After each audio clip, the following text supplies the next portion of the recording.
Well, hey there, everybody, and welcome to another Deep Dive. Today, we're going to be talking about something super important, especially if you're a trucker who you know has to get out there on the road no matter what the weather's doing. Yeah. Winter safety. Yep. Winter trucking safety. We've got this great article here called Winter Safety in Trucking, and we're going to break it down and give you the need-to-know info. Yeah, I think one of the biggest things people maybe don't think about with winter trucking is that it's not just like normal trucking. It's like a whole other beast. Oh, totally. Like it's way more challenging. You know what I mean? Like a lot more goes into it. Yeah, definitely. And it's not just about having like the cool high-tech gadgets, you know. Right. This article really emphasizes getting back to basics and making sure your rig is ready to go. Yeah, before the snow even flies, like Yeah. before it gets cold. Yeah. You got to be ready. Yeah, exactly.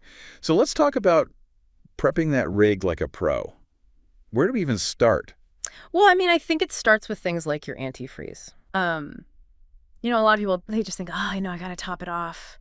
But you got to make sure you have the right kind of antifreeze. Oh, really? Oh, yeah. So not all antifreeze is created equal. No, because like when it gets really, really cold, the wrong kind can freeze up. And then your engine's like a giant ice cube. Basically. Yeah. That's not good. Yeah. Okay, so antifreeze check. What about the battery? Any tips for keeping that thing alive in the cold? Oh, yeah, that's another big one. Batteries do not like the cold weather at all. Right. It drains them super fast. Why is that? Well, it's all about chemistry, you know? The Right. chemical reactions that happen inside the battery, they really slow down when it's cold. So it's just harder to get that engine cranking. Makes sense. So definitely make sure those terminals are clean and tight. Okay, good tip. And I've even heard of people using battery blankets. Battery blankets. Yeah, like little heaters for your battery. Ugh. Wow. Yeah. Keep it nice and toasty.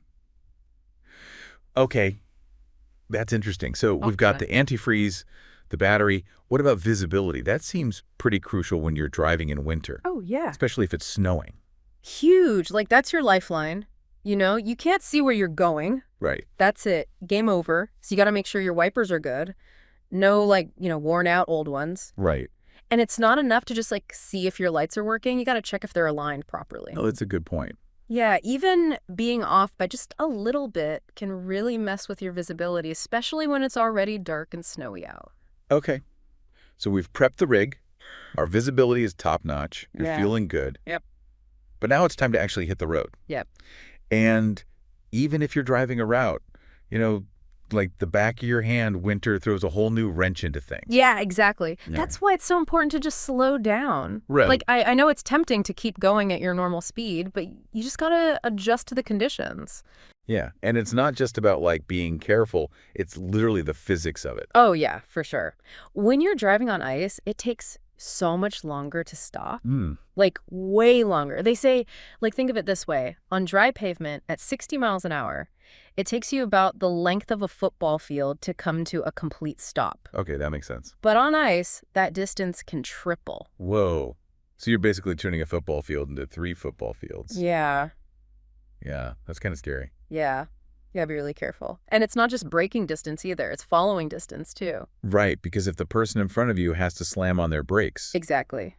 You need so much more space to react. So I guess the rule of thumb is just increase your following distance a ton.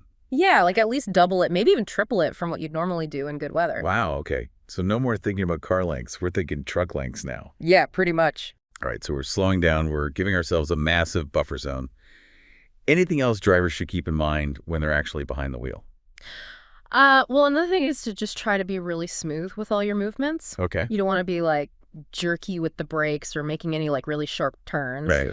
It's all about being gentle and gradual, like you're gliding across a frozen lake or something. Like you're almost dancing with the road. Exactly. Like you're feeling it out, anticipating its movements. Yeah, I like that. Mm. Okay, so we're slowing down. We're being smooth. We're maintaining a huge following distance.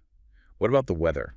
How do we stay on top of that? Yeah, well, obviously checking the forecast before you head out is step one. Right. But it's not enough to just quickly glance at the app. Really? You got to really dive into the details, Look for hyperlocal forecasts, pay attention to elevation changes, and factor in wind chill. It's serious stuff. So it's like your pre-flight check for pilots, basically. Oh, yeah, exactly. You got to be prepared. And don't forget about technology. Those GPS systems with real-time weather and traffic updates, they can be lifesavers. Oh, yeah. That's a good point. Yeah, they can warn you about hazards or road closures or suggest alternate routes if things are getting really bad. Right. So it's all about being informed and being ready to adapt. Exactly. Okay. I've always wondered about this. How does communication play into winter safety? Oh, it's huge. Really? Yeah. Like staying in touch with your dispatcher and other drivers is crucial. Oh, okay. Yeah, you can share information about road conditions and kind of build this network of on-the-ground intel. Oh, that's a great point. Like a trucker community helping each other out. Exactly. And, communication is also about knowing your limits. Like, if the conditions are just too bad, it's okay to say, I need to pull over and wait this out. Right. Like, safety comes first. Yeah, I can see how winter trucking would require a lot of mental toughness. Oh, for sure. Like, dealing with delays, unexpected challenges, just staying focused when it's cold and dark and snowy outside. Yeah. It's not easy. It's not just about physical stamina, it's about mental fortitude. Right. And fatigue can be a real danger, especially on those long hauls. I know. I've definitely been there. Like, I remember this one time I was trying to push through a blizzard, thinking I could make it to the next stop before taking a break. And Oh, no. yeah, it was a bad idea. Like, my focus was totally shot. My reaction time was so slow. It was scary. I learned my lesson that day. Yeah, you got to listen to your body, Yeah. Like sometimes the safest choice is just to pull over and wait it out. Patience is key. That's a good reminder. So I guess the big takeaway here is that winter trucking, it's a whole different ballgame. It's not just about getting from point A to point B. It's about getting there safely and making smart choices along the way. Yeah, you got to be proactive and safety conscious. Yeah, absolutely. And remember, you're not just driving a truck. You're navigating a really complex and always changing environment. You got to respect the power of winter, trust your instincts, and enjoy the beauty of the season from the safety of your cab. Couldn't have said it better myself. Well, folks, that's our deep dive on winter trucking safety. We hope you found it helpful. Share this knowledge with your fellow truckers.